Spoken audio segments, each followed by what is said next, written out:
Nahfconnects for Africa here once again. Thank you very much for following us, and don't fail to subscribe our YouTube channels to view undiluted stories about Africans in Japan. In my today's episode, it will be very, very fantastic and funny to hear certain stories, and you would like to know why is it that way.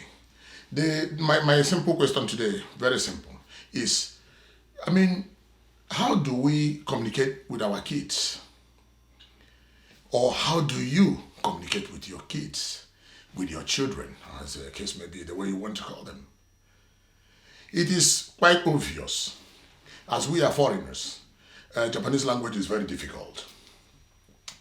And these kids that we have here, once, they will pick up immediately. Once they go to school, they study Japanese language, and they understand to the deepest of the untexture of Japanese language, more than we, the parents.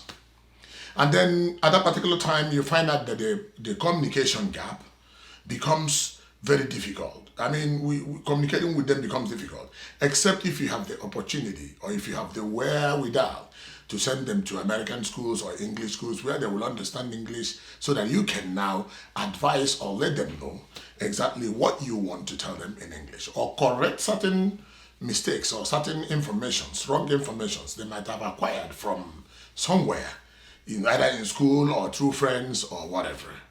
So, but if you lack this linguistic acumen, if you don't have the language ability to communicate with your children, you can only communicate with them when they are kids.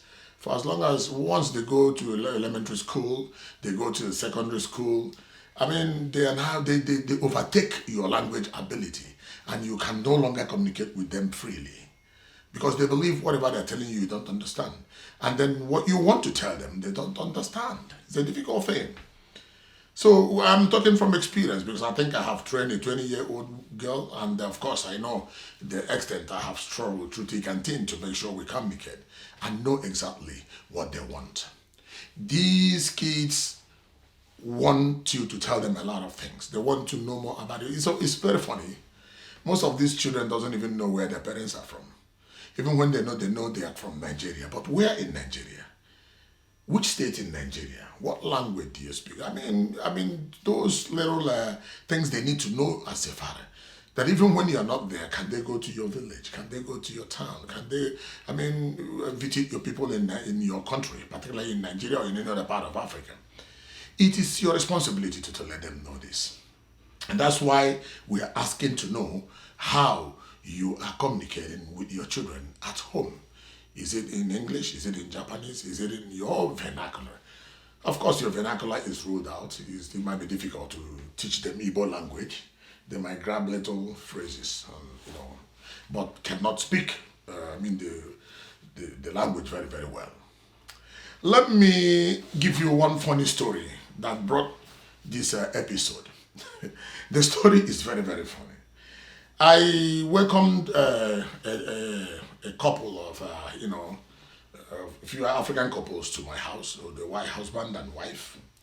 And they came with their 13-year-old daughter, and we were discussing and chatting together. So I vehemently asked the younger lad in the junior secondary school, I asked her, have you been to Nigeria before? And she said, no, she doesn't want to go to Nigeria, doesn't want to hear anything about Nigeria. And I was like, what happened? Did you have any bad experience, or did someone tell you anything bad about Nigeria? That she doesn't want giraffe to bite her.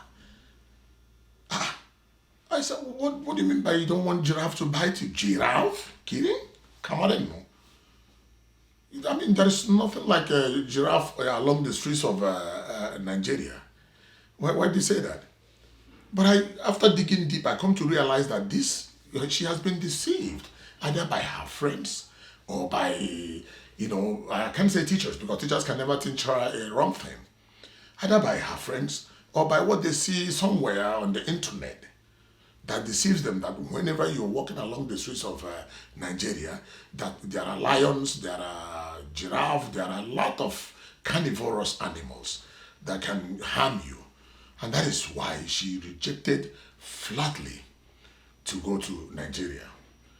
Well, I try the way I can to at least educate or, diffuse the tension that there is nothing like that in Africa entirely. Africa is just a modern place like Japan. The infrastructure might be different based on standards and wherewithal or economic power, but does not mean when you're walking along the street you are in a safari, or you are, except if you go to a zoological centers where you can see these animals. There is no zoo, there is no kirin, there is no giraffe, there is no lion walking along the street that may harm you if you go to Africa. The most problem, I think, is the parents lacking the language ability to educate their children the way Nigeria is supposed to be, the way Nigeria is, and the true position, or correct any mistake, perception they must have gotten from somewhere that this is wrong. So I think this is our responsibility to let these kids know the true position of Africa and not allowing them to believe sheepishly the way we did before we came to Japan. That Japanese all are samurai. They have chonmange, they have jingasa, they have everything. No. We should educate them. The world has become a global village where you have every information within your palm to educate these younger generations on how to know what they're supposed to know. So there's nothing hidden on this planet Earth at this particular time. So I encourage parents to try the way they can to communicate with their children, to let them know what is good and what is bad. Of course, if you cannot speak Japanese, that is a way you can as well teach your children what they are supposed to know. This language, or the priority that we have a lot of animals roaming around the street, and if a kid goes there, the animals will harm the person. That is wrong.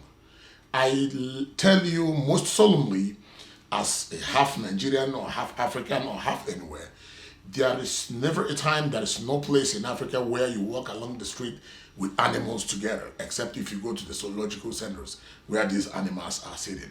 So feel free to visit Africa. Feel free to ask your parents to take you to Africa. Or ask some of your friends who has been to Africa, particularly Nigeria, how it is. They feel at home. They feel well. They enjoy them. They feel human. And they'll be welcomed excessively very, very well. Kirin toka, lion toka, Africa na ridetara kamareru to no anayin desu yo. Zehi kigali ni kite kudasai. Thank you very much for this episode. Thank you.